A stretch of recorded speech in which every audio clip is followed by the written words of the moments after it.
Bienvenue dans cette présentation dédiée à l'école moderne du management. Cette école se distingue des précédentes par une vision dynamique et ouverte de l'entreprise en interaction constante avec son environnement. Elle repose sur deux grands courants, l'approche systémique et l'approche contingente. Contrairement aux approches classiques et humaines qui considèrent l'organisation comme fermée ou centrée sur l'humain, l'école moderne considère que chaque entreprise est un système ouvert.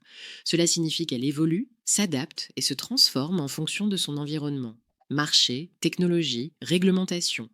L'organisation n'a pas une structure figée, elle dépend du contexte. C'est ce qu'on appelle le principe de contingence. Parmi les figures majeures de cette école, on retrouve Herbert Simon. Il a introduit le concept de rationalité limitée. Les décideurs ne prennent pas toujours des décisions optimales, car ils n'ont pas toutes les informations ou le temps nécessaire. Ils font donc des choix satisfaisants, pas forcément parfaits.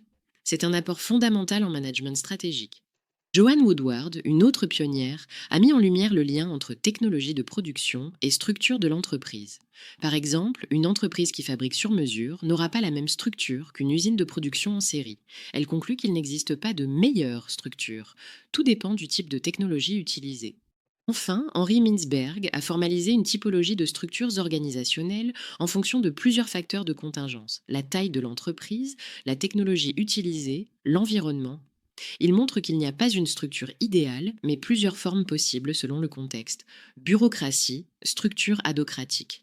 En conclusion, l'école moderne rejette les modèles rigides. Elle nous enseigne que le management efficace dépend toujours du contexte. Il faut observer, analyser et adapter les structures, les modes de décision et les relations internes. Cette flexibilité est aujourd'hui essentielle dans un monde en perpétuel changement. J'espère que ce cours vous a été utile et je vous remercie pour votre attention.